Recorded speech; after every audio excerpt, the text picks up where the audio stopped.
मैंने ये कहा चैप्टर 1 थ्योरेटिकल फ्रेमवर्क, उसके अंदर आपकी 9 यूनिट्स है, ठीक है। 9 यूनिट आपने 1 2 3 4 9 यूनिट तक लिख लिया, इसके नाम मैंने नहीं लिखवाए, इसके आगे लिखो जी, सबके आगे। आज तक ये मैक्सिमम 4 नंबर का पूछा गया, लिखो लिखो। 4 मार्क्स चैप्टर 1 के लिए, आज तक ये मैक्सिमम 4 नंबर का पूछा गया। 96 रिमेनिंग पोर्शन।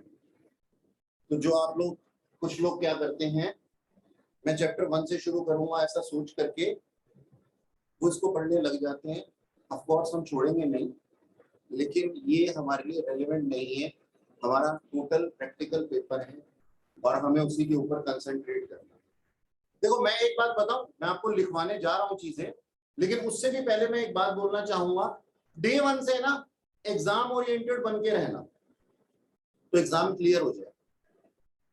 अगर हमने ये सोचा ना कि सारी चीजें, 2 तरह के लोग हैं जो कि बहुत लीनियंटली काम करते हैं, और एक ऐसे लोग होते हैं जो बहुत छोटी छोटी चीजें भी उठाते हैं। टेक्निकली काम करना है हमारे को, इस तरीके से काम करना है कि हमारे पास में जो चीज हमारा सब्जेक्ट बनाया गया, हमें वो सब्जेक्ट भी समझ में आए और साथ में हमारा एग्जाम भी क्लियर हो जाए। और एग्जाम क्लियर 40 नंबर पे ना हो, इस बात के ऊपर भी ध्यान देना है ना। तो ये बात जरा ना ध्यान रखना अपने दिमाग में कि हमारे को स्कोरिंग है ये, और जो बाकी 2 पेपर ऑब्जेक्टिव हैं, लॉ और अकाउंट्स जो है वो आपके स्कोरिंग है, और जो बाकी ऑब्जेक्टिव पेपर है उसमें भी जय माता दी करके कुछ नहीं होगा। एमसीक्यू आएंगे आपके पास में चाइनीज बच्चों के जैसे, एक जैसे लगेंगे, और हमें उनको आइडेंटिफाई करने के लिए चाइनीज मदर बनना पड़ता है। ऐसे ही हमारे कोर्स के अंदर भी है ना, कुछ एमसीक्यू आते हैं हमारे पेपर के, उसके लिए भी हमारे को उस चीज के ऊपर काम करना पड़ता है, बहुत अच्छे से पढ़ना पड़ता है। तो वो ट्रू फॉल्स, वो फिल इन द ब्लैंक्स, वो एमसीक्यू, वो एक नंबर वाले जितनी भी चीजें हैं ना, उनको हम छोड़ेंगे नहीं, लेकिन ध्यान देंगे प्रैक्टिकल पोर्शन पे ज्यादा, क्योंकि हमारे पास में प्रैक्टिकल पोर्शन बहुत सारा है। इंटर लेवल से ज्यादा कोर्स है आप लोगों का चैप्टर वाइज, ठीक है। नेक्स्ट चैप्टर लिखिएगा sir, chapter number 2। Chapter number 2 accounting procedure, ledger, trial balance, इसके अंदर की यूनिट्स है, ठीक है जी। आपने क्या लिखा, accounting procedure, ledger, trial balance, subsidiary book. Subsidiary book के बाद लिखिएगा cash book, rectification of error. Cash book के बाद में rectification of error, bank reconciliation statement, rectification of error के बाद में bank reconciliation statement. Next inventory. ये जो बैंक रिकंसिलिएशन स्टेटमेंट है ये आपका चैप्टर नंबर 3 है, और जो मैंने बोला आपको इन्वेंट्री, ये आपका चैप्टर नंबर 4 है। बैंक रिकंसिलिएशन स्टेटमेंट आपका चैप्टर नंबर 3 है, और चैप्टर नंबर 4 क्या है, इन्वेंट्री, ठीक है। अभी चैप्टर नंबर 2 को पूछते हैं पहले, क्योंकि 1 के बारे में तो मैंने आप लोगों को बताया। अब चैप्टर नंबर 2 जो है, इसके अंदर से एक हमारा चैप्टर आता है सर, रेक्टिफिकेशन ऑफ एरर। आप इसको 5 नंबर के लिए लिख लीजिए। रेक्टिफिकेशन ऑफ एरर के सामने लिख दीजिए 5 मार्क्स, ठीक है, 5 to 6 मार्क्स। ऐसा नहीं है कि सर ने कहा था 5 to 6 आ गए तो या तो 4 में आ गया तो हम सर से झगड़ा करने लग जाएंगे।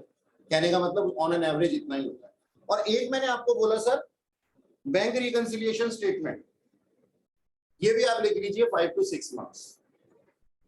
Bank reconciliation statement 5 to 6 marks, ठीक है। इन्वेंट्री आप लिख दीजिए 8 मार्क्स।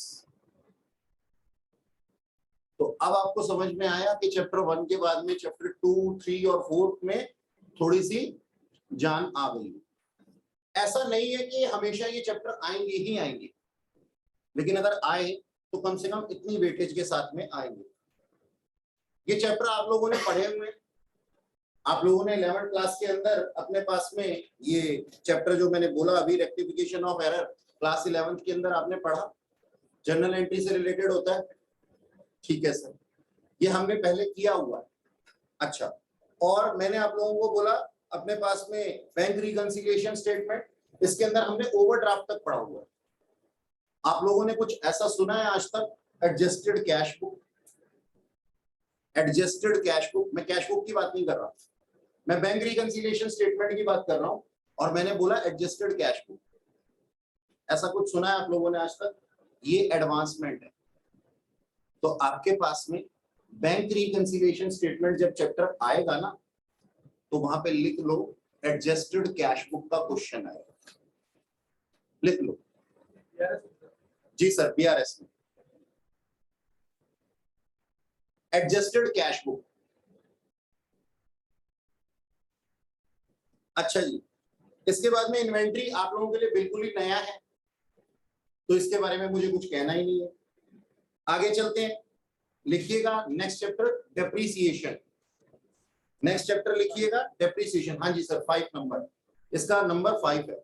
और अब मैं नंबर बोलूं या ना बोलूं, अब मैं नाम से पुकारूं तो भी चलेगा, क्योंकि अब मुझे उसकी वेटेज बतानी है, क्योंकि इन सबकी कुछ ना कुछ वेटेज है। 8 नंबर के लिए लिख लीजिए डेप्रीसिएशन, 8 मार्क्स। डेप्रीसिएशन आप लिख लीजिए 8 मार्क्स के लिए। डेप्रीसिएशन चैप्टर आप लोगों ने पढ़ा है।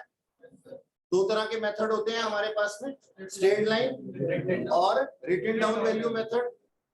बिल्कुल सही पढ़ा है आपने। 7 और तरह के मेथड भी पढ़ेंगे। क्या हुआ इसमें हंसने वाली क्या बात? आपने बिल्कुल सही पढ़ा है, 2 तरह के मेथड है। अब आप मशीन आर रेट पढ़ेंगे मेरे साथ में, जैसे कि मैं रिमेनिंग 7 में से एक का नाम ले रहा हूं। और ये मशीन आर रेट फाउंडेशन के अंदर क्या होता है, ये तो कुछ भी नहीं होता। ये तो आपके पास में आपको पता लगेगा असल में इंटर में जाकर के कि मशीन आर रेट क्या होता है, और वो भी कौन से सब्जेक्ट के अंदर, कॉस्टिंग के अंदर। तो अभी मैं आपको डेप्रीसिएशन के अंदर मशीन आर रेट का एक नमूना दूंगा, एक सैंपल, और पूरी पिक्चर कहां देखने को मिलेगी? इंटर। तो यहाँ पे इसको छोड़ना नहीं, ठीक है ना? तो सैंपल टेस्ट करेंगे तभी तो मेन मिठाई का पता लगेगा ना, कड़वी थी या खट्टी थी या क्या था। चले आगे लिखिएगा जी, bills of exchange and promissory note. Bills of exchange and promissory note, ये चैप्टर भी पढ़ा हुआ आप लोगों ने, है ना? देखो हाँ नहीं बोल रहे। सर मैंने तो ना 11 जैसे की है ना, आप मेरे से एक्सपेक्ट ही मत करो। नहीं सच्ची, मैं किसी से कुछ एक्सपेक्ट नहीं कर रहा, भगवान कसम मैं कुछ एक्सपेक्ट नहीं कर रहा, और मैं किसी को कुछ जज भी नहीं करता, बिल्कुल नहीं करता। मैं तो बस पढ़ाने आया हूं, और बस पढ़ाने ही से ही मतलब है। जो आप क्वेश्चन पुट अप करोगे वो मैं आपको बताऊंगा। मेरे को इस चीज से कोई फर्क नहीं पड़ता कि आपने पहले किया हुआ था। और आप लोग भी है ना, अपने पास्ट को भूल जाओ जरा। इसको बताने के लिए छोटी सी कहानी कभी फिर सुनाऊंगा मैं, कि जो लोग पास्ट में जीते हैं उनके साथ में प्रेजेंट में क्या होता है। मेरे साथ अपना एक बहुत ही अच्छा अनुभव है, तो बाद में फिर कभी बताऊंगा। अभी तो मैं चैप्टर के नाम बता रहा हूं, ठीक है? तो आओ अगला चैप्टर का नाम लिखे। हाँ, यहाँ पे आपने लिखा ना bill of exchange and promissory note, इसके ना विद इन ब्रैकेट लिख लो एकोमोडेशन बिल। क्या लिखा हमने? Accommodation bill. यानी कि बिल ऑफ एक्सचेंज में से ना कोई नहीं पूछने वाला आपको कि सर जर्नल एंट्री बता दो ऑनर की और डिसऑनर की, है ना? एकोमोडेशन बिल पूछेंगे वो आपसे। और यहाँ पे ना लिखना डैम श्योर। एकोमोडेशन बिल के साथ में क्या लिखेंगे आप? Damn sure. इंपॉर्टेंट नहीं लिखेंगे आप क्या लिखेंगे? Damn sure. इसका मतलब क्या है? जहां जहां पे भी पूरे सेशन के अंदर मैं डैम श्योर बोलूंगा ना, उसका मतलब ये है कि अगर आपके हाथ में बिल ऑफ एक्सचेंज का क्वेश्चन आता है, जैसे मैंने इसके बारे में बोला, आपके हाथ में एग्जाम पेपर आता है और बिल ऑफ एक्सचेंज का नॉर्मल क्वेश्चन आ जाता है आपके हाथ में, और एकोमोडेशन बिल नहीं पूछा जाता, तो सबसे पहले आप एक काम करेंगे, अपने एग्जामिनर को वापस करेंगे कि सर हमें प्लीज असली पेपर दीजिए, हमें ये नकली पेपर ना डिस्ट्रीब्यूट कीजिए। तो बात समझ में आ रही है मेरी कि मैं कहना क्या चाह रहा हूं, कि वो पेपर ही नकली होगा जिसके अंदर बिल ऑफ एक्सचेंज का नॉर्मल क्वेश्चन पूछ लिया जाए, क्योंकि एकोमोडेशन बिल ही पूछा जाए। ठीक है जी? तो सर फिर जो हमने पीछे पढ़ा है वो सब खराब हो गया? नहीं सर, उसी का एडवांसमेंट है, कभी भी खराब नहीं होगा। ठीक है ना, पढ़ाई करी हुई कभी भी खराब नहीं जाती। अच्छा, अगला लिखिए जी आप कंसाइनमेंट। कंसाइनमेंट, और कंसाइनमेंट लिख करके ना सी और टी के पीछे 2 सींग बना देना, डेविल वाले।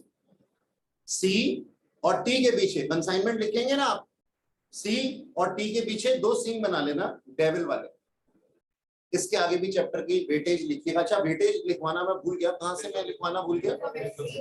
बिल ऑफ एक्सचेंज है ना, तो एक्विजिशन बिल के अंदर लिखिए 5 नंबर, यानी कि बिल ऑफ एक्सचेंज के अंदर क्या लिखेंगे आप? 5 मार्क्स। डेप्रिसिएशन तक मैंने बता दिया था आप लोगों को। अच्छा, इसके बाद में मैंने क्या बोला अभी? कंसाइनमेंट, वहां लिखिएगा 8 नंबर, 8 मार्क्स, 8 मार्क्स, और ये भी पक्का है आएगा। ठीक है, 101%। अगला लिखिएगा 2 छोटे छोटे नन्हे मुन्ने चैप्टर, एवरेज ड्यू डेट और account current. Average due date, ये जुड़वा भाई है दोनों, एवरेज ड्यू डेट और अकाउंट करंट 4-4 नंबर के लिए पूछे जाते हैं, छोटे छोटे से। अकाउंट करंट, हाँ जी, अकाउंट करंट लिखा आपने। और नेक्स्ट लिखिएगा sir sale of goods on approval basis, ये भी 4 नंबर के लिए पूछ लिया जाता है।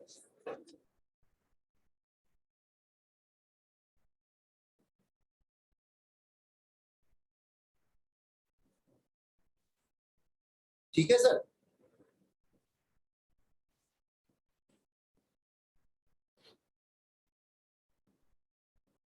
ये आपके पास बुक कब आई?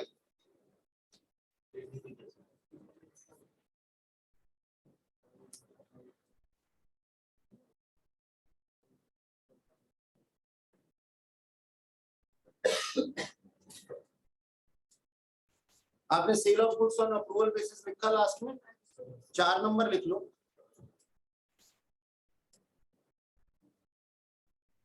ठीक है, इसका पार्ट 2 वो नहीं लाएगा।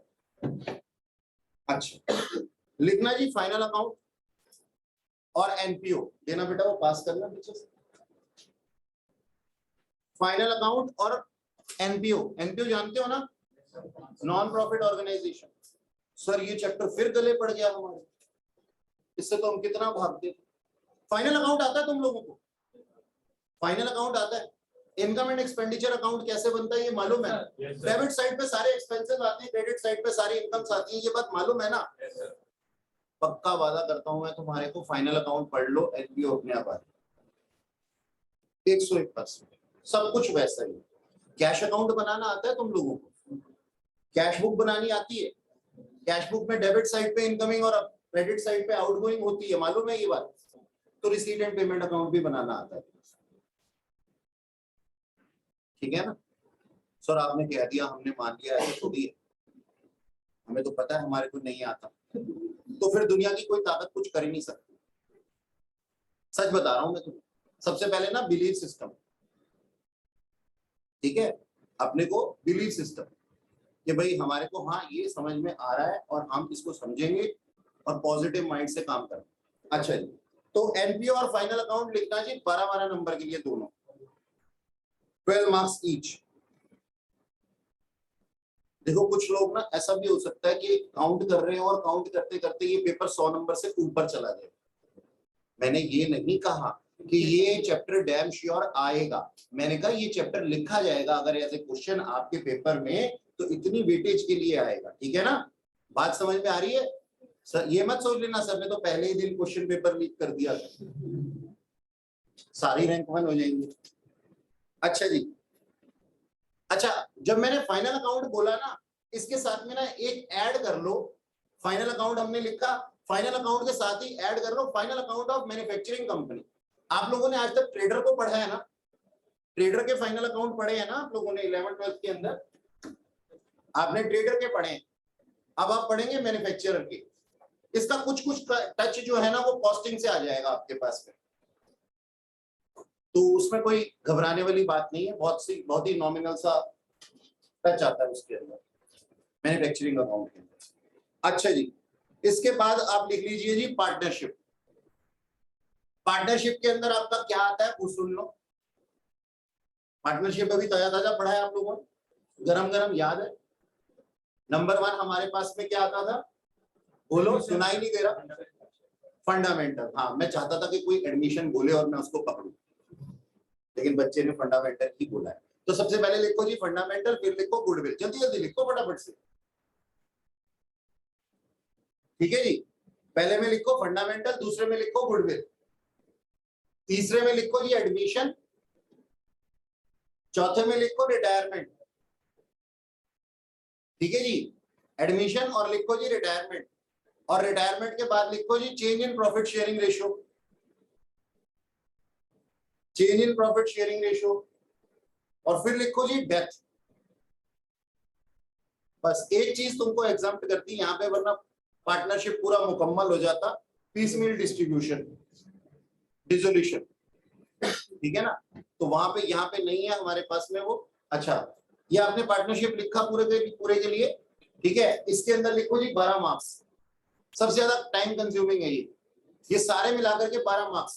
क्वेश्चन पता है कौन सा आने वाला है, एक पार्टनर जा रहा होगा और एक पार्टनर आ रहा होगा, मिक्स मिठाई, प्लस उसके अंदर ज्वाइंट लाइफ पॉलिसी का ट्रीटमेंट पूछा हुआ होगा, यही आना बता रहा हूं मैं तुम्हारे, ठीक है जी।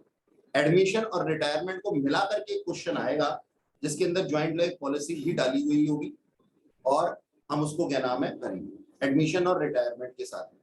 अच्छा, जब मैं कहता हूं ना एक पार्टनर आ रहा होता है तो इसका मतलब होता है एडमिशन, और जब मैं कहता हूं ना एक पार्टनर जा रहा होता है तो इसका मतलब हो जाता है रिटायरमेंट या डेथ।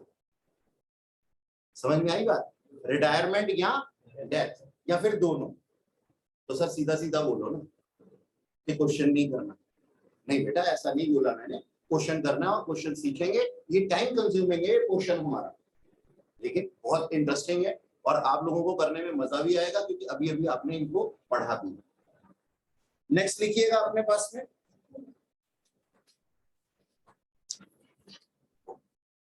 Company account. और कंपनी अकाउंट के अंदर इंट्रोडक्शन, जिसको कि मैं चैप्टर मानता ही नहीं हूं,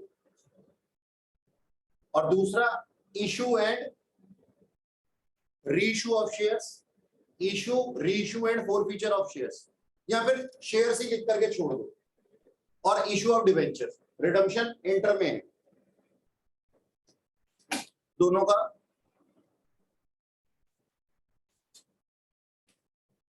एक्चुअल रिडम्पशन इंटर में,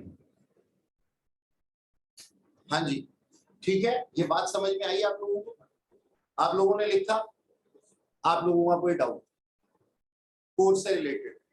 कंपनी अकाउंट कितने नंबर का ये नहीं लिख पाया मैं, ठीक है जी। 4-4 नंबर में दोनों चैप्टर लिख लो, दूसरे और तीसरे वाले। इंट्रोडक्शन पे कुछ मत लिख देना, 4-4 मार्क्स के लिए, ठीक है। लिखा आप लोगों ने, बहुत बढ़िया। अच्छा,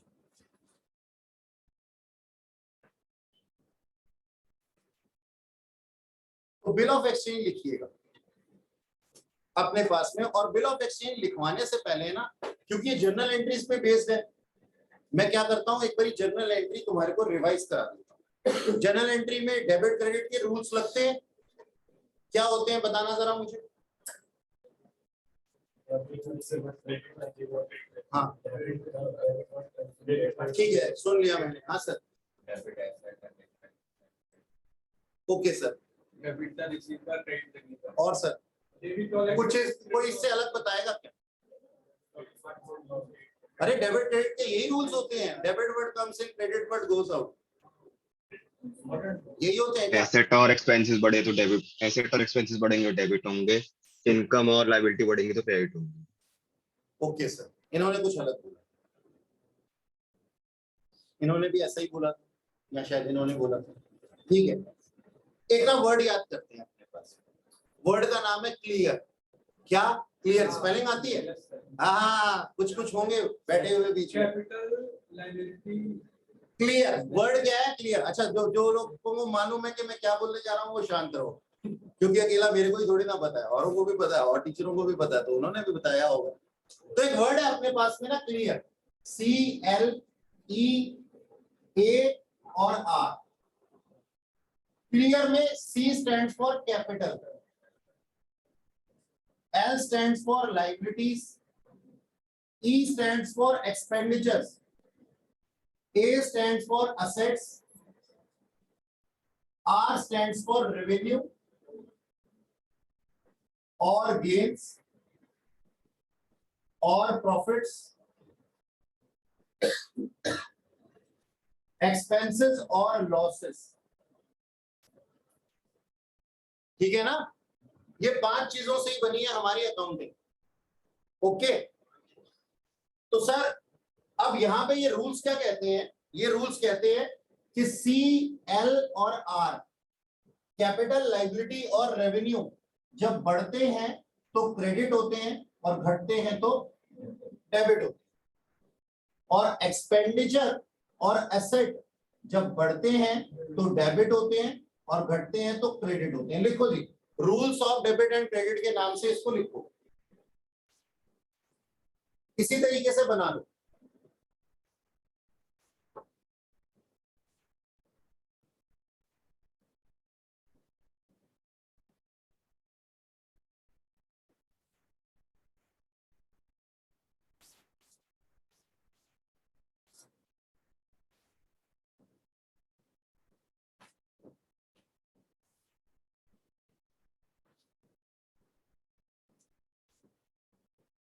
लिख लिया? अच्छा,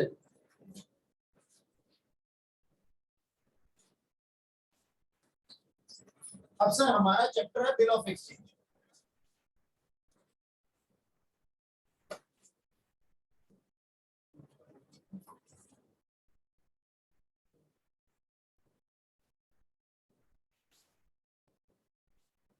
बिल्स ऑफ एक्सचेंज, ये बिल्स ऑफ एक्सचेंज होता क्या है? देखो ध्यान से सुनना और समझना पहले मेरी बातों को। ये थे मिस्टर एक्स, ठीक है, और ये थे मिस्टर वाई। मिस्टर एक्स ने मिस्टर वाई को चीजें कुछ बेची, sold goods on credit for ₹7 lakh. Credit पे क्यों बेची? मिस्टर वाई आए, सर मेरे को ना कुछ गुड्स खरीदनी है। मिस्टर वाई ने मिस्टर एक्स को क्या बोला? अपनी रिक्विजिशन दी कि मुझे गुड्स चाहिए। मिस्टर एक्स ने डिलीवरी दे दी वाई को। अब मिस्टर वाई कह रहे मेरे पास पैसे तो हैं नहीं। तो मिस्टर एक्स क्या कहते हैं? दो बातें हो सकती हैं। मिस्टर एक्स कह सकते हैं कहते कोई बात नहीं सर, आप तो आते ही रहते हो। या फिर मिस्टर एक्स ये कह सकते हैं कि मैं तो आपको जानता नहीं हूँ, उधार पे कैसे सामान दे दूं। लेकिन अगर हर इंसान अपने जानकार के साथ ही बिजनेस करेगा तो वो बिजनेस को एक्सपैंड कैसे करेगा? बड़ी समस्या है ना। तो इन्होंने क्या सोचा? इन्होंने ये सोचा, कहते हैं सर ऑल्दो मैं आपको जानता नहीं हूं, आप मुझे कुछ गारंटी दे सकते हो क्या? तो वाई कहता है क्या मैं क्या यहाँ पे अपनी घड़ी उतार के रख दूं क्या प्राडो की, या सोने की अंगूठी उतार करके रख दूं? सामान देना है तो दे, वरना मैं अगली दुकान पे जाऊं। मिस्टर एक्स कहते हैं नाराज मत होइए सर, मैं सिर्फ एक आपसे एश्योरेंस चाहता हूं कि आप मुझसे ये कह रहे हैं कि आप मुझे देंगे पैसे कुछ टाइम बाद, तो मैं सिर्फ एश्योरेंस चाहता हूं। तो मिस्टर वाई कहते हैं कि सर जैसा आपका मन करे, आप मुझ पे एक रिटर्न डॉक्यूमेंट लिख दीजिए जिसको कि मैं साइन कर दूंगा। क्या बोला मिस्टर वाई ने? आप मेरे ऊपर एक रिटर्न डॉक्यूमेंट लिख दीजिए। रिटर्न डॉक्यूमेंट लिख दीजिए, वो खुद कह रहा है मुझ पे लिखिए। तो इन्होंने मिस्टर एक्स ने एक कागज का टुकड़ा लिया। इस कागज के टुकड़े को हम कहते हैं क्या? Stamp paper. और उसने क्या किया? क्या कुछ कहना चाहती है? नहीं बोलिए, कोई बात नहीं बेटा, अब तो मैं तभी स्टार्ट करूंगा जब तुम बोलो। और ये आदत सीखो बोलने की, ये बीच में बोलना नहीं होता। इसको कहते हैं अगर कोई दिक्कत है तो हम उसको कंसाइल कर रहे हैं, कोई दिक्कत नहीं। ओके चलो, नहीं बता रही तो मैं क्या करूँ? अब मैं इससे ज्यादा क्या कर सकता? अच्छा कोई बात, बता देगी थोड़े दिनों में, जो घुल मिल जाएगी ना। आज पहली क्लास है तो शर्मा आ रही है। तो इन्होंने बोला आप मेरे ऊपर एक रिटन डॉक्यूमेंट लिख दीजिए। इन्होंने कागज के टुकड़े को लिया, उसके ऊपर क्या किया, ये लिखा, मिस्टर वाई के पॉइंट ऑफ व्यू से लिखा, मैं मिस्टर वाई मिस्टर एक्स से सो एंड सो डेट पे कुछ गुड्स परचेज कर रहा हूं क्रेडिट पे, और 3 महीने बाद इसके पैसे देने का वचन देता हूं। ऐसी स्टेटमेंट लिखी और मिस्टर वाई को ये कागज का टुकड़ा दे दिया, स्टैम्प पेपर। ठीक है जी। अब इन्होंने जब इसको दिया, इसकी कोई जर्नल एंट्री नहीं होती। एरो समझ आ रहा है ना? साथ में क्या, written document.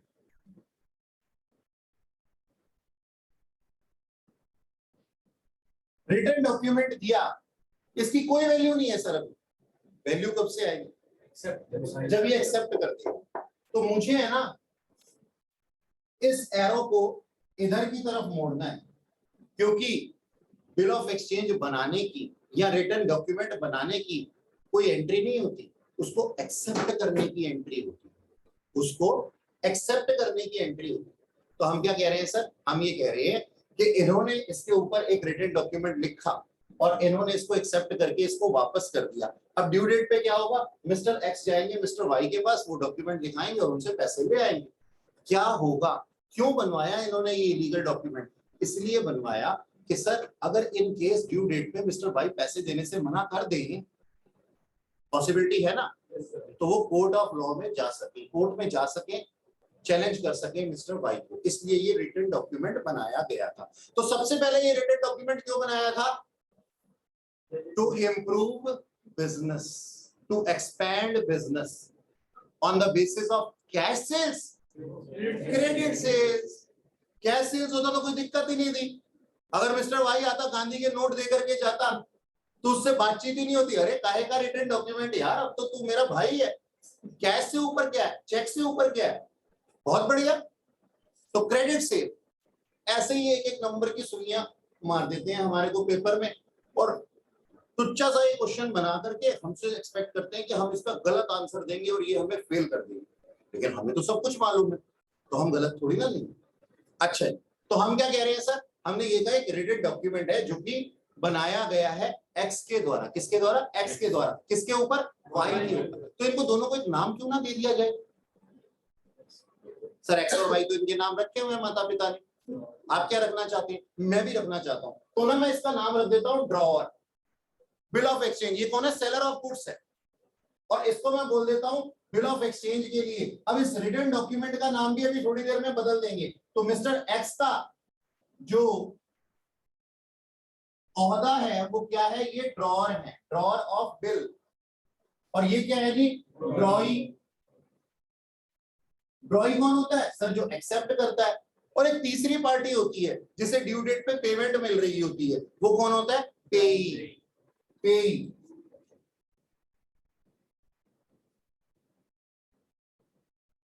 Receiving amount on due date. ठीक है जी, जो अमाउंट रिसीव कर रहा है ड्यू डेट पे वो कौन है? पेई। सर ये कैसी बातें कर रहे हो? एक्स ही तो अमाउंट रिसीव कर रहा है ड्यू डेट पे, जरूरी थोड़ी है। ये रिटन डॉक्यूमेंट जो बनाया गया था, इसको अगर एंडोर्स कर दे मिस्टर एक्स किसी और को, या अपना लीगल रिप्रेजेंटेटिव बना करके भेजें ड्यू डेट पे मिस्टर वाई के पास किसी और को, लेट्स से मैं एक्स हूं, ये मिस्टर वाई हैं, इन्होंने मुझे पैसे देने हैं, मैंने इनके ऊपर एक बिल ऑफ एक्सचेंज लिखा, एक रिटन डॉक्यूमेंट लिखा, इन्होंने एक्सेप्टेंस दी, मुझे वापस कर दी। अब मेरा मन नहीं है यार, अगर मैं 5 लाख रुपए के लिए इसके पास में जाकर के धक्के खाता रहूंगा तो मैं कमाऊंगा कब? मैं तो बोर्ड ऑफ डायरेक्टर की मीटिंग्स में इतना व्यस्त रहता हूं, मैं तो आगे की पॉलिसी बनाने में। तो मैंने ना अपना एक रिप्रेजेंटेटिव अपॉइंट कर दिया। मैंने कहा मैडम आप मेरे बिहाफ पे जाकर के इनसे पैसे ले लेना, तो ये पे ही हो जाएंगी जिनको पैसे मिलेंगे डिविडेंड। तो पे is the person who is receiving amount, it may be drawer और हिज रिप्रेजेंटेटिव और हिज एंडोर्सर। अब ये क्या होता है थोड़ी देर में पता लगेगा एंडोर्सर क्या होता है। तो देयर आर 3 पार्टीज। ठीक है जी, इस रिटन डॉक्यूमेंट के अंदर 3 पार्टी है, एक है ड्रॉअर, एक है ड्रॉई और एक है पे। तीनों का अपना अपना रेफरेंस समझ में आ गया, उनका रोल समझ में आ गया। ठीक है सर, अब आगे क्या हुआ? आगे ये हुआ कि ना हमारे पास में ये जो डॉक्यूमेंट होता है, ये जो रिटन डॉक्यूमेंट, इसको हम बोलते हैं बिल ऑफ एक्सचेंज। इसको हम क्या बोलते हैं sir? Bills of exchange.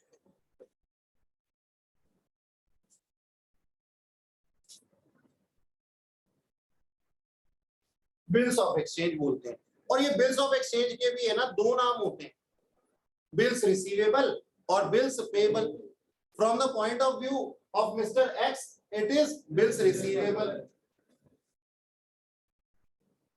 BR, और इन्होंने इसको पे करना है बिल्स पेबल,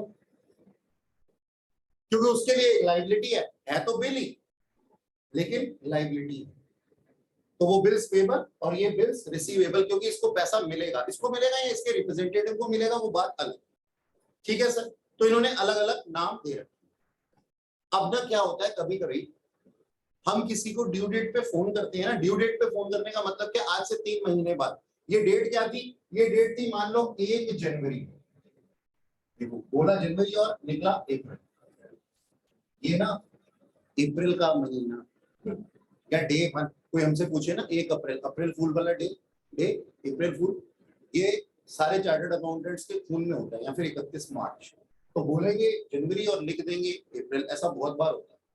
तो 1 जनवरी को इन्होंने इससे सामान खरीदा था और मिस्टर वाई ने प्रॉमिस किया था टू पे आफ्टर 3 मंथ्स। तो मैं इसको थोड़ा सा रब करता जाता हूं यहाँ पे।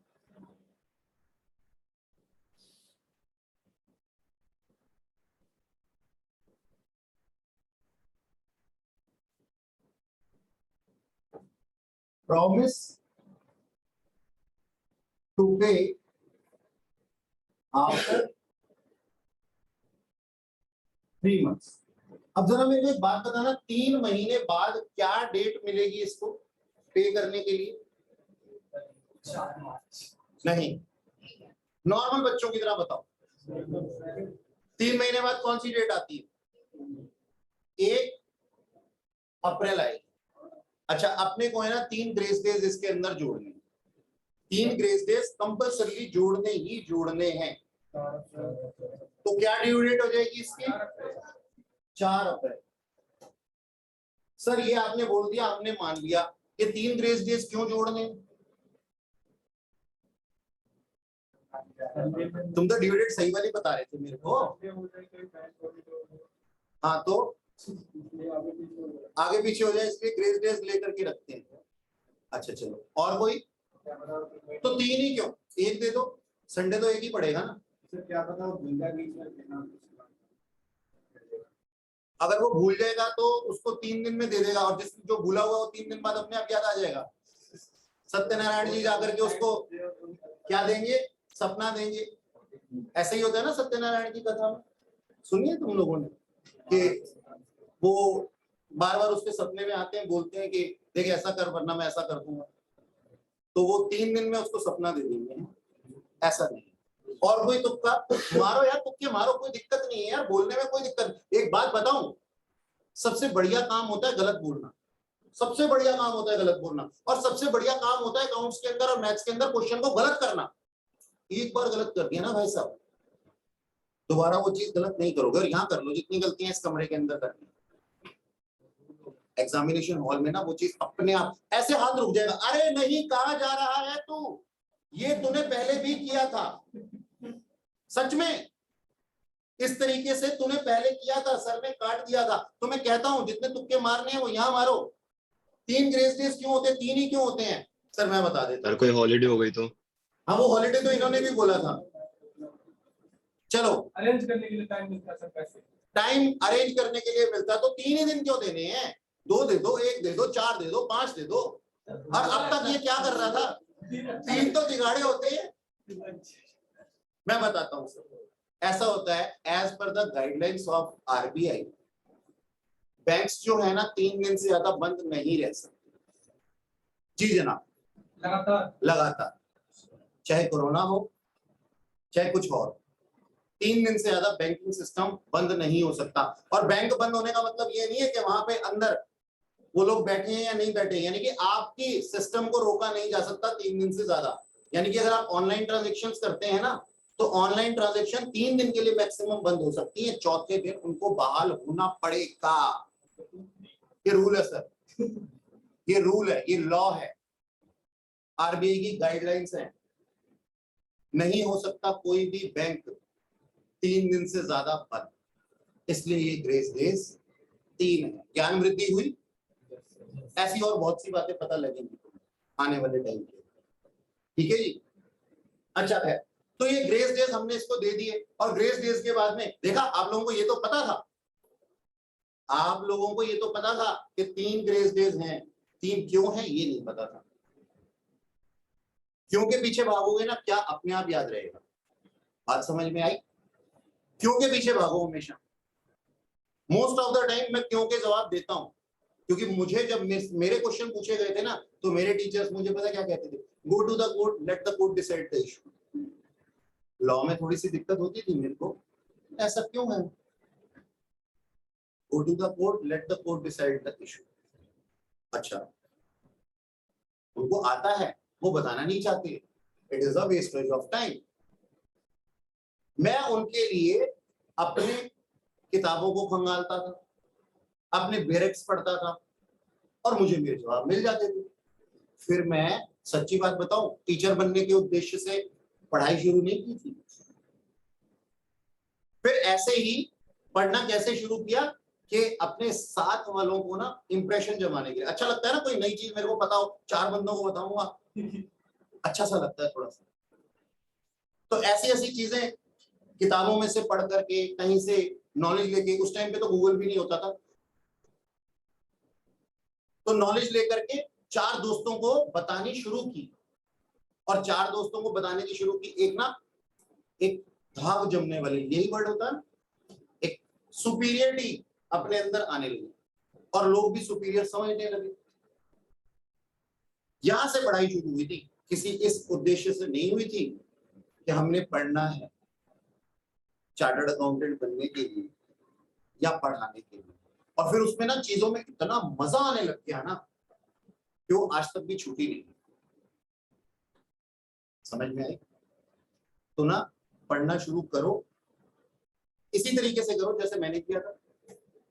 आपस में आकर के एक दूसरे को बताओगे, बहुत अच्छा लगेगा, दूसरे की नजरों में इज्जत बढ़ेगी, तुम्हारी नजरों में भी तुम्हारी इज्जत बढ़ेगी, ठीक है ना। और काम तो सारी दुनिया ही कर रही है।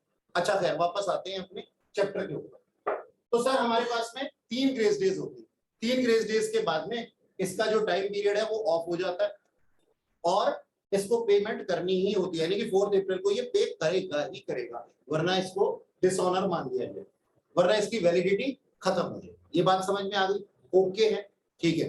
अब बिल एट साइट क्या होता है, आफ्टर साइट क्या होता है, ये मैं नेक्स्ट क्लास में बताऊंगा, अभी छोड़ नहीं रहा हूं, लेकिन इसका रेलेवेंस अभी नहीं है, थोड़ी टाइम बाद बताऊं। अच्छा, कुछ और भी है मतलब मेरे पास बताने, ओके। तो ना सर, नहीं मैं इसको मिटा दूंगा, जरूरत ही नहीं है मुझे रब करने की। ये मिस्टर एक्स ड्रॉअर, और सर फिर उसके बाद में देखो, मैं ऐसे गया जरूर हूं, लेकिन मेरा एरो ना ऐसे आएगा, पता है क्यों? क्योंकि बिल ऑफ एक्सचेंज दिखाने की कोई जनरल एंट्री नहीं होती, पैसे लेकर के आने की एंट्री होती है। बात समझ में आई? तो मैं क्या कहता हूं, यहां लिखता हूं on due date amount paid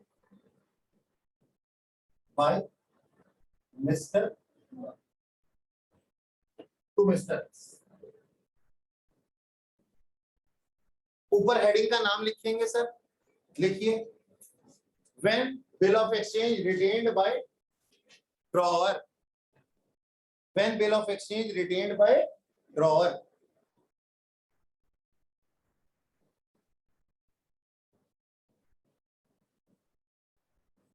ठीक है, और ये डायग्राम बना लो जल्दी से, मुझे पता है तुम्हें आता है, लेकिन बना लो फिर भी मेरी इच्छा पूर्ति के लिए।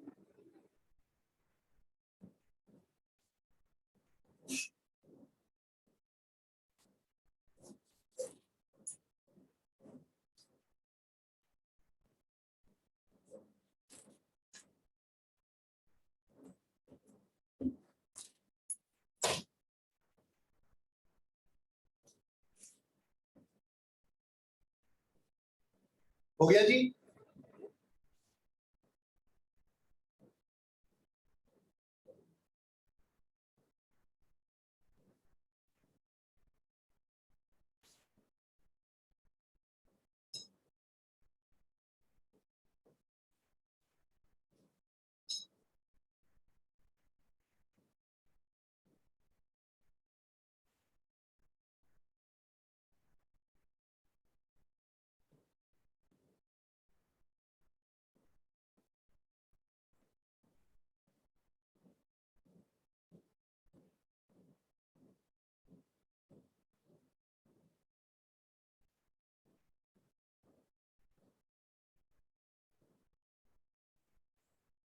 हाँ जी सर, आप इसकी जर्नल एंट्रीज लिखेंगे, हटा दूं इसको, रब कर दूं।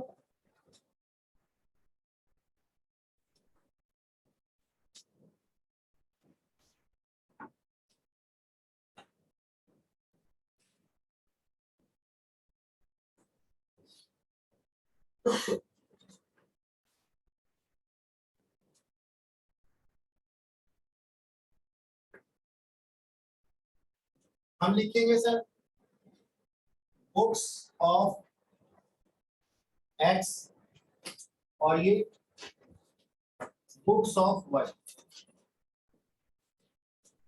ठीक है ना। पहली जर्नल एंट्री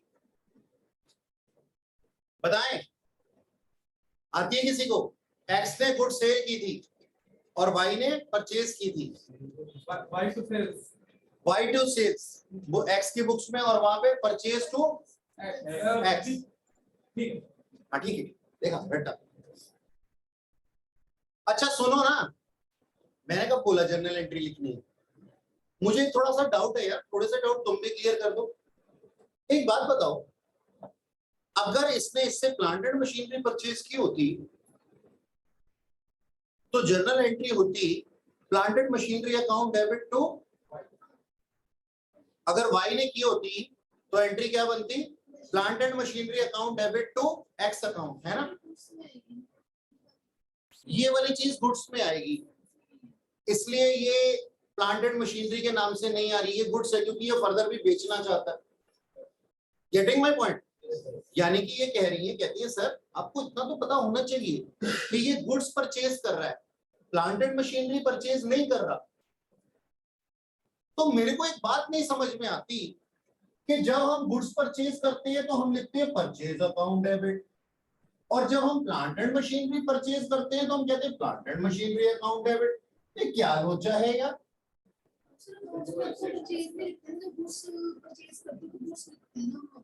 पर प्लांट एंड मशीनरी तो एसेट हो गया ना। हाँ एसेट हो गया ना, बिल्कुल सही है ना, बिल्कुल सही है। दोनों में वाई तो एक्स तो क्या नाम है क्रेडिट होगा ही वाई की बुक्स ऑफ अकाउंट में, लेकिन क्यों कर रहे हैं ऐसा, क्या कारण क्या है? पर प्लांट एंड मशीनरी तो लॉन्ग टाइम तक यूज होगी ना, लेकिन जो हम परचेज करेंगे वो एक साल के अंदर, मतलब माना जाता है कि एक साल के अंदर बिक जाएगा फिर से, तो ये एसेट नहीं है ना एक टाइप से हमारा। हाँ वो एसेट नहीं है, ये बात बिल्कुल सही है। मैं सिर्फ ये कह रहा हूँ कि ऐसा सिस्टम क्यों फॉलो किया गया, क्या कारण है कि भाई ये प्लांट एंड मशीनरी को यहाँ डेबिट कर देते हैं और यहाँ, मैं ये नहीं कह रहा कि आपने गलत बताया, आपने बिल्कुल सही बताया, लेकिन मैं पूछ रहा हूँ यार, मुझे दिक्कत है थोड़ी सी कि मैं ऐसे क्यों कर रहा हूँ कि जब मैं गुड्स परचेज कर रहा हूँ यानी कि रीसेल के लिए कोई चीज परचेज कर रहा हूँ तो उसके लिए परचेज अकाउंट ओपन कर रहा हूँ, और अगर मैं रीसेल के लिए नहीं कर रहा तो मैं उसके नाम से उसको बुला रहा हूँ plant and machinery, furniture, fixture, blah blah blah blah. ऐसा क्यों? ये नाइस सर उस पे डेप्रिसिएशन लगानी होती है, इसलिए हमें अलग से अकाउंट खोलना पड़ता है उसके लिए। अच्छा, डेप्रिसिएशन लगानी होती है और स्टॉक के ऊपर यानी कि परचेजेस के ऊपर हमें डेप्रिसिएशन नहीं लगानी होती, इसलिए। और कोई कारण? मैंने जब अकाउंटिंग शुरू की ना, सुनो ध्यान से सुनो ना यार, सबको पता है ये वाली journal entry purchase to X, उसके बाद बिल ऑफ एक्सचेंज की एंट्री, उसके बाद पेमेंट की एंट्री, सबको मालूम। कुछ नया कर लेते सर। मैंने ना जब अकाउंटिंग शुरू की ना, मैंने ना एक दुकान खोली, ध्यान से सुनना मेरी बात को सारे के सारे। मैंने ना एक दुकान खोली, दुकान पता किस चीज की खोली? मैं ना आटा, दाल, चावल, साबुन, तेल, ये सारी चीजें, ग्रोसरी शॉप खोली मैंने, ये सारी चीजें रखता था। तो मेरे को है ना किसी ने बोला, अकाउंटेंट ने, किसी पढ़े लिखे इंसान ने कहते बात सुनो, अगर तुम्हारे को अपने बुक्स ऑफ अकाउंट बनाने, अगर तुम्हारे को ईयर एंड पे प्रॉफिट का पता करना है ना, तो तुम्हें ईच एंड एवरी चीज ना तुम्हारे को जर्नल एंट्री फॉर्म करनी पड़ेगी, और जर्नल एंट्री फॉर्म करने के बाद लेजर पोस्टिंग करनी पड़ेगी, तो तुम्हारे को तुम्हारे एक्चुअल प्रॉफिट एंड लॉस पता लगेगी। मैंने कहा ओके सर, ओके मैं समझ गया, और मैंने उससे सिस्टम सीख लिया, सारी की सारी जर्नल एंट्री सीख ली। अब वो ना मुझे कुछ बता के नहीं गया था खास एसेट और गुड्स के अंदर फर्क। तो मैंने ना गुड्स, अब मेरा सप्लायर मुझे गुड्स देता था, तो मैं क्या कहता था, गुड्स पता क्या थी मेरी, अरहर की दाल, मूंग की दाल, मल्टीपल प्रोडक्ट्स, मैडम ने बोला पॉलिश्ड बेबी, तेल और साबुन। ऐसा मत करियो कि नेक्स्ट टाइम बोलना बंद कर दे, बोलने वाला बच्चा मेरे को सबसे ज्यादा प्यारा लगता है।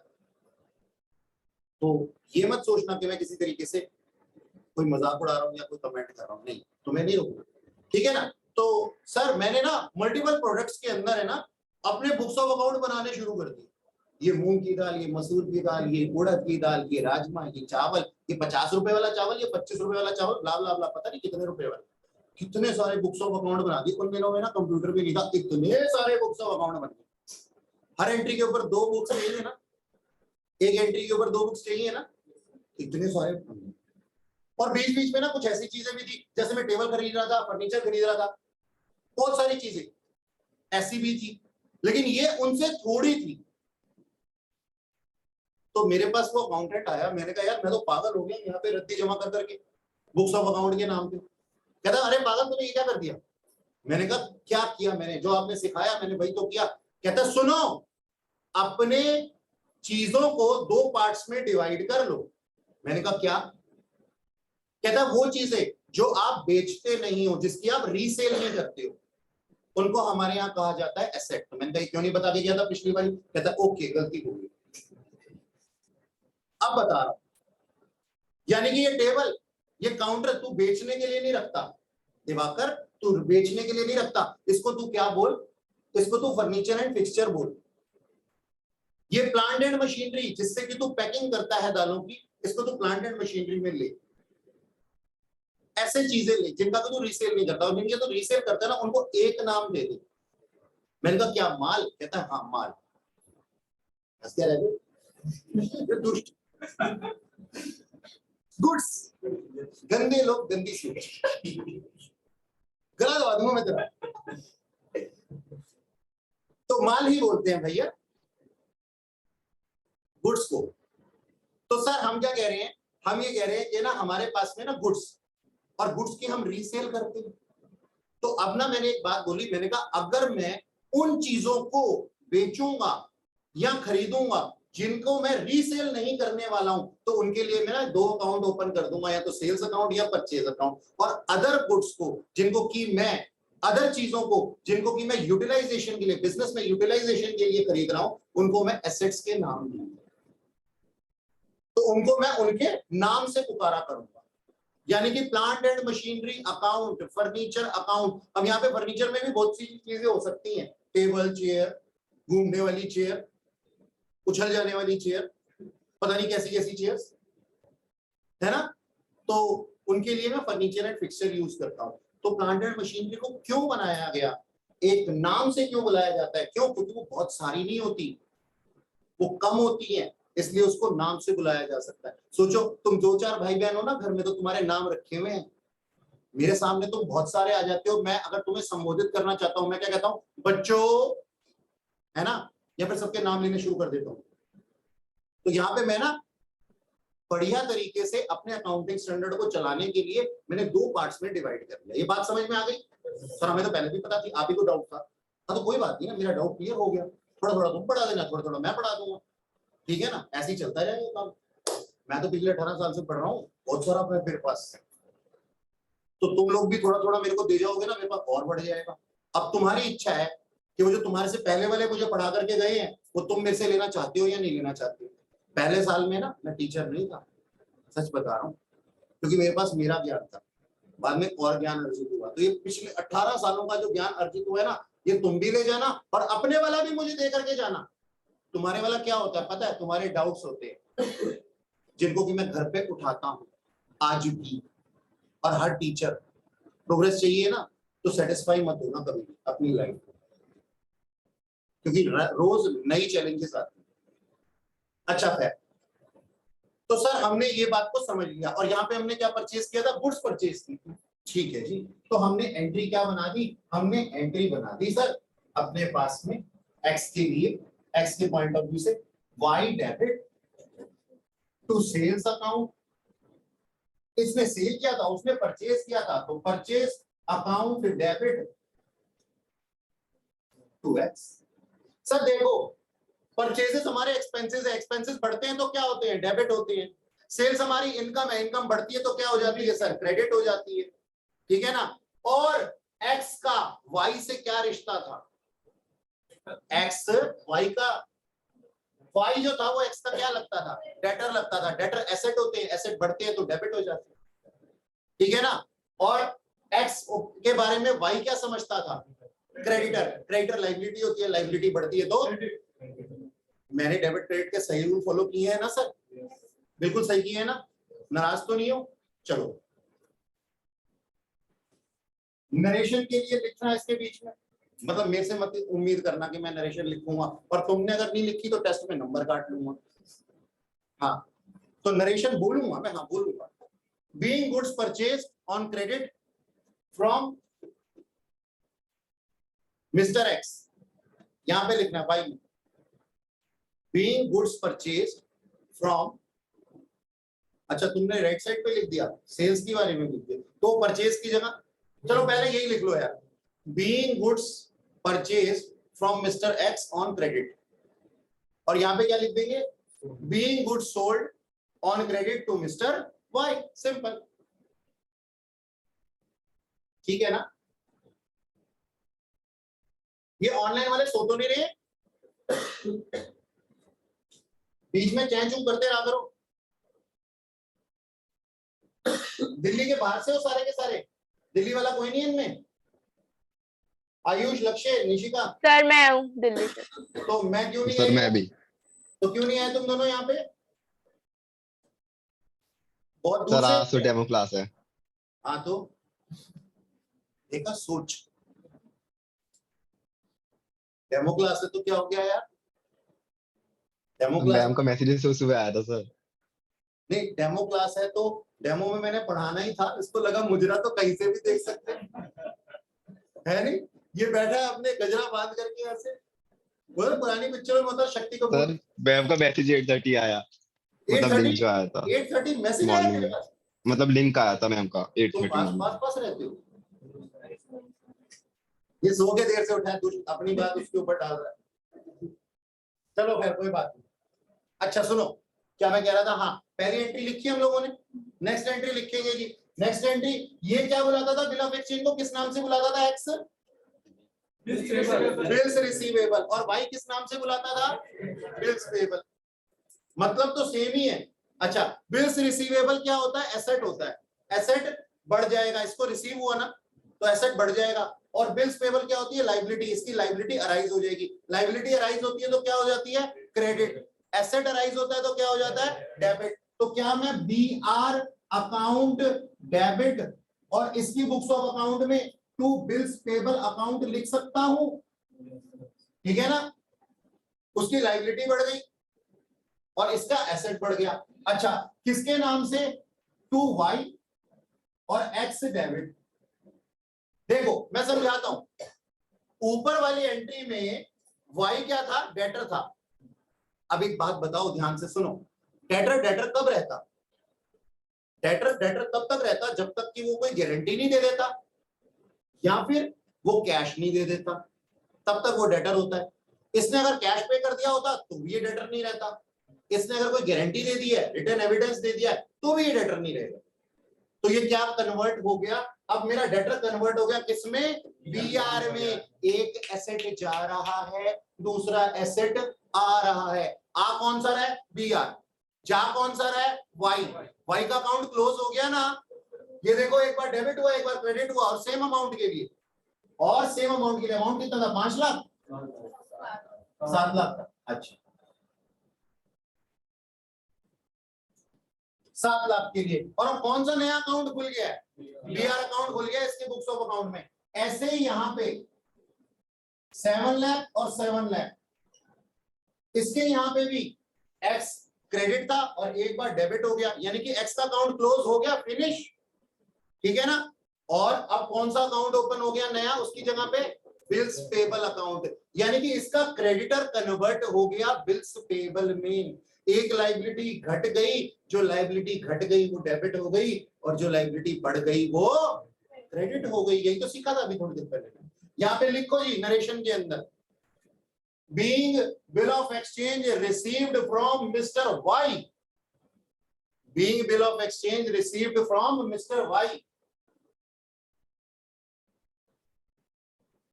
और Y की बुक्स ऑफ अकाउंट में लिखो being bills of exchange, oh sorry, being bills payable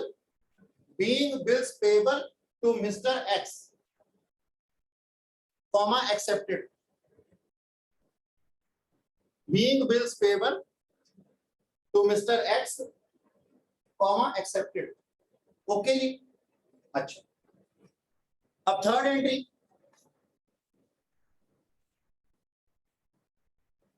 अब ड्यू डेट पे हैप्पी एंडिंग हुई थी ना, ड्यू डेट पे हैप्पी एंडिंग हुई थी, तो एक के पास कैश या बैंक कुछ भी कह लो, मैं कैश बोल देता हूं, इसके पास कैश आ गया होगा, इसने कैश पे कर दिया होगा, तो यहाँ पे हम कहते हैं सर कैश एसेट होता है, एसेट बढ़ जाएगा तो क्या हो जाएगा, डेबिट, और जिसका घट जाएगा वो क्या हो जाएगा, credit to cash account.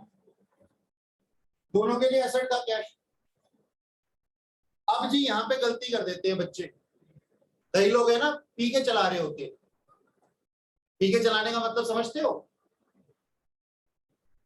General entries पे रट्टा मारा हुआ है, वो यहाँ पता है भावुक होकर के क्या लिख देते हैं, देखो अभी लिखना मत, यहाँ लिख देते हैं वाई का नाम और यहाँ लिख देते हैं एक्स का नाम। अभी तुमने अपनी दोनों ऊपर वाली एंट्रीज में देखो, एक्स और वाई ने एक्स का और एक्स ने वाई का अकाउंट क्लोज कर दिया था ऊपर दो वाली एंट्री में, ये अपने आप खुल गया, चमत्कारी बाबा दोबारा से, ऐसा थोड़ी है। ये कैश मिला जरूर है, लेकिन किससे मिला है, बीआर से मिला है, तो एक एसेट दूसरे एसेट में कन्वर्ट हो गया है, जो एसेट कम हो जाएगा वो क्या हो जाएगा, क्रेडिट, और जो एसेट बढ़ जाएगा वो क्या हो जाएगा, डेबिट। और ये यहां क्या लिखेगा जी, बिल्स पेबल, और इसकी लाइबिलिटी खत्म हो गई और एक तरफ से कैश यानी कि एक एसेट भी खत्म हो गया, लाइबिलिटी खत्म हुई तो क्या हो गई, डेबिट, और कैश यानी कि एसेट कम हो गया तो क्या हो गया, क्रेडिट। सिंपल, बोलो जी बात समझ में आई। यहां पे लिखो नरेशन में लिखो being cash received from BR not from Y, ठीक है जी, being cash received from BR received earlier from Y, बस ऐसा लिख दो, received earlier from Y,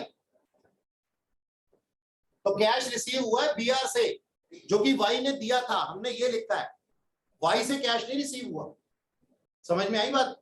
और यहां क्या लिखेंगे, being cash paid to X, oh sorry, being bills payable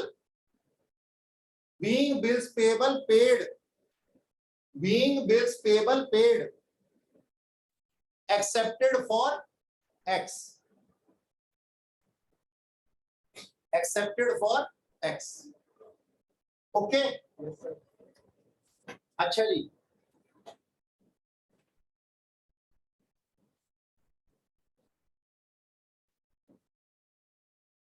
तो ये हमारा केस 1 हुआ बिल्स रिटेन्ड बाय ड्रॉवर का। इसमें कोई दिक्कत एक बार देख लो अच्छी तरह से।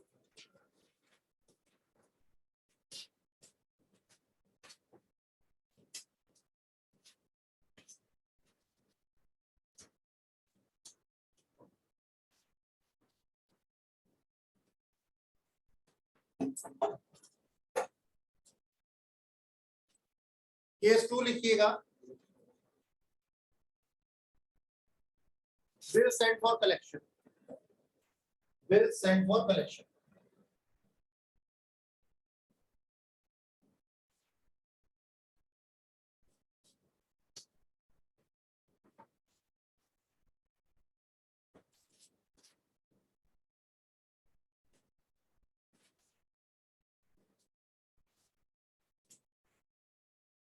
देखना sir, bill send for collection के अंदर क्या होता है। ये मिस्टर एक्स थे, आप जानते ही हो, अब तो पहचान गए होगे इनको।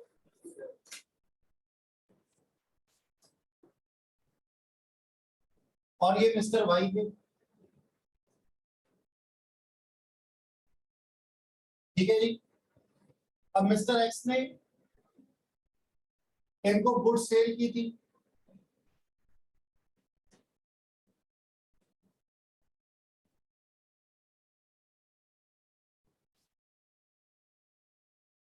और अभी अभी इन्होंने प्रॉमिस किया था टू पे आफ्टर 4 months, ठीक है ना। अब ना मिस्टर एक्स ने क्या बोला, मिस्टर एक्स ने क्या बोला अपने बैंक को, किसको, बैंक को, कहते हैं सर बात सुनो, आप ना ड्यू डेट पे जाना, मेरे बिहाफ पे वाई से पेमेंट रिसीव कर लेना, ओके।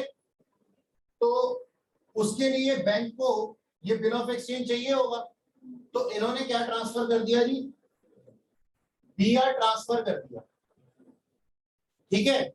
और इस सिचुएशन को हम क्या कहते हैं, बिल सेंड फॉर कलेक्शन।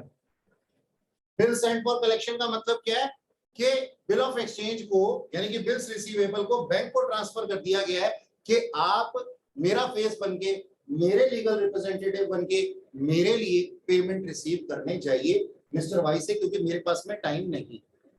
अब आप लोग मुझसे ये पूछते हैं कि सर इसके लिए क्या कुछ अमाउंट या फी बैंक चार्ज करता है मिस्टर एक्स से, ऑल्दो वो हमारे कोर्स में नहीं है। मैं डिस्काउंटिंग चार्जेस की बात नहीं कर रहा हूं, मैं कलेक्शन चार्जेस की बात कर रहा हूं। ऑल्दो ये हमारे कोर्स में नहीं है, फिर भी मैं आप लोगों को बता दूं कि कलेक्शन चार्जेस जो हैं वो मिस्टर एक्स के बैंक अकाउंट से अपने आप कट जाती हैं। तो हमारे पास में एंट्री क्या बना लेते हैं मिस्टर एक्स अपनी बुक्स ऑफ अकाउंट में, इनके ऊपर एक्सपेंसेस आ गए ना, collection charges account debit to bank account, यानी कि बैंक से कट गए, बैंक कम हो गया और कलेक्शन चार्जेस उसका एक्सपेंस था, तो एंट्री क्या बन जाती है, collection charges account debit to bank account. ये सिर्फ bill of exchange, bill send for collection के लिए, हमारे कोर्स में नहीं है, लेकिन अगर कभी कोई पूछ ले तो बता दिया मैंने आपको, ठीक है।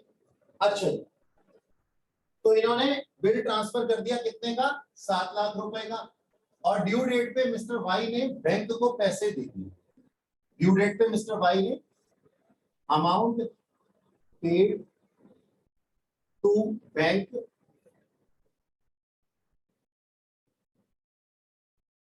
ठीक है जी, मिस्टर वाई ने बैंक को पैसे दे दिए। अब बैंक ना ला करके एक्स को नहीं देता, उसके बैंक अकाउंट में डिपॉजिट कर देता। यानी कि इसमें आप क्या देख रहे हैं कि आलसी था एक्स और उसके बिहाफ पे काम किसने किया है, बैंक ने। बैंक ने उसके बैंक अकाउंट में ही जाकर के डिपॉजिट कर दिया। कोई शक, ठीक है ना, समझ में आ गया। इसको बनाओ, ये हमारा इवेंट नंबर 1, ये इवेंट नंबर 2, ये इवेंट नंबर 3 और ये इवेंट नंबर 4। ये इवेंट्स याद रहेंगे ना तो चीजें भी याद रहेंगी। बना लो ऐसे जल्दी से फटाफट।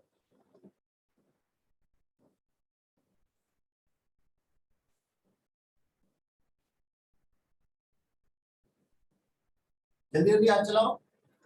जनरल एंट्री कितनी है हमने,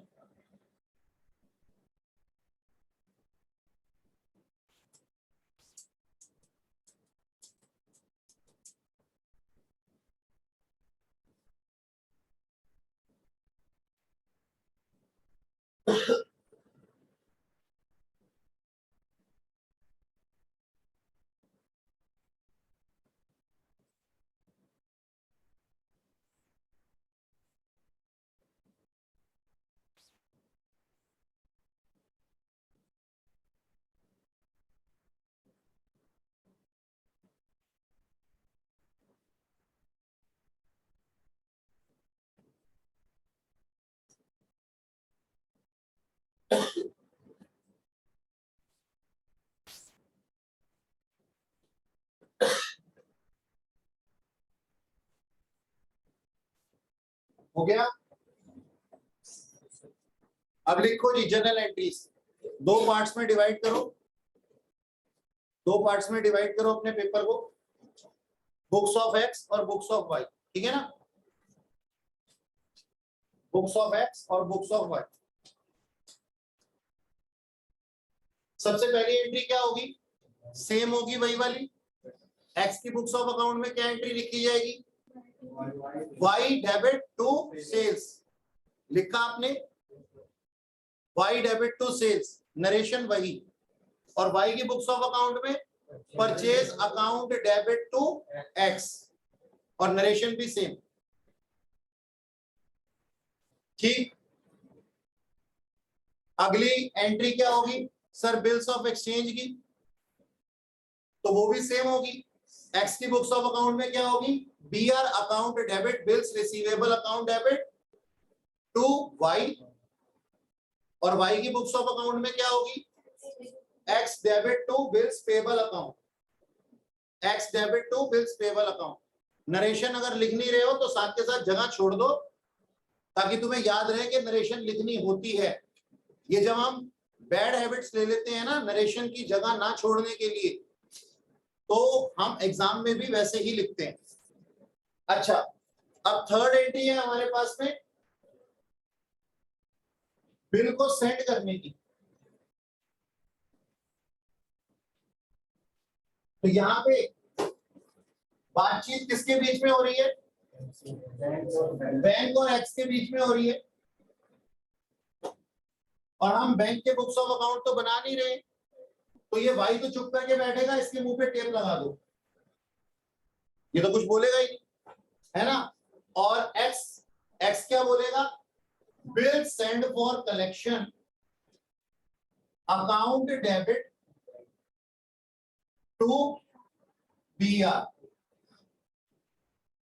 बी आर गया और bill send for collection debit हो गया। बिल सेंड फॉर कलेक्शन भी यहाँ पे एसेट की तरह ही बिहेव कर रहा है, यानी कि बी आर कन्वर्ट हो गया bill send for collection account में, यानी कि बी आर अकाउंट। आप चेक कीजिए, आपने सेकेंड अकाउंट में सेकेंड एंट्री के अंदर बी आर अकाउंट ओपन किया था, और थर्ड एंट्री में अब आपने क्या किया है, वो बी आर भी क्लोज कर दिया है, और क्या खोल दिया है, बिल सेंड फॉर कलेक्शन, एक नया अकाउंट खुल गया, ठीक है ना। तो ये हमारी थर्ड एंट्री थी। और फोर्थ एंट्री, जब ड्यू डेट पे पैसा मिलेगा तो कैश नहीं आएगा इसके पास में, बैंक में ही पैसा आ जाएगा ना, क्योंकि बैंक ही लेने गया था। तो bank account debit, B R मत लिख देना, to bill send for collection account, क्योंकि हमें जो अकाउंट हमने ओपन किया उसको क्लोज भी करना पड़ेगा। तो एक एसेट बढ़ गया और दूसरा घट गया, जो एसेट बढ़ गया वो डेबिट और जो घट गया वो क्रेडिट।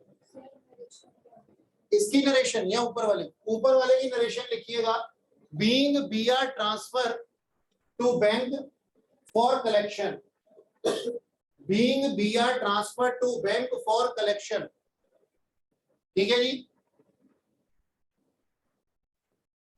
और ये फोर्थ वाले की एंट्री लिखना, being amount deposited in bank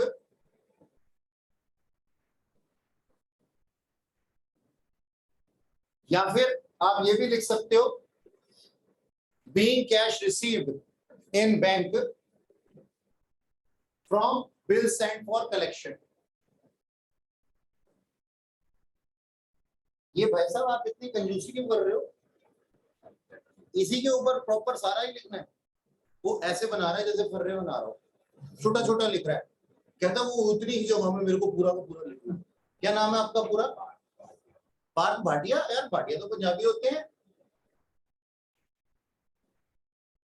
ये पार्थ गुप्ता के नाम से प्रचलित हुआ। सारे गुप्तास, गर्ग्स, अग्रवाल्स, मेरी विनम्र प्रार्थना है, कर्म से, सरनेम से नहीं,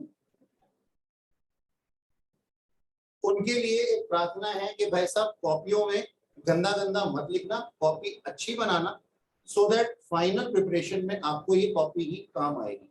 और इसको संभाल के और रखना। कई बार ना हम दोस्त को दे देते हैं, किराए पे चढ़ा देते हैं इसको, है ना, ले वो उस क्लास में क्या हुआ था तू कर ले, मेरा तो क्या ही है, मैं तो कर ही लूंगा, है ना। ऐसे दोस्ती निभाते हैं हम, दोस्ती मत निभाना। और ये गंदी गंदी कॉपियां मत बनाओ, ऐसे प्रॉपर पेज लिख, मैं दूंगा तेरे को एक कॉपी, प्रॉमिस। भाटिया साहब और गुप्ता जी, अच्छा लिखो। मैं किसी को कटु वचन नहीं बोल रहा हूं, कभी कोई यहाँ पे नाराज हो जाए मुझसे, जस्ट मजाक कर रहा हूँ।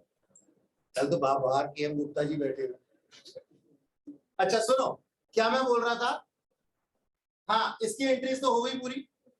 अब ये भाई साहब बोलेंगे, अच्छा इनका तो बिल सेंड फॉर कलेक्शन से कोई लेना देना ही नहीं था ना, ये तो अपनी वो नॉर्मली एंट्री बनाएंगे ना। क्या एंट्री बनाएंगे, bills payable account debit to cash account. ठीक है जी, अगर उन्होंने कैश दे दिया तो कैश और चेक दे दिया तो बैंक। ठीक है जी, तो लिखो वहां पे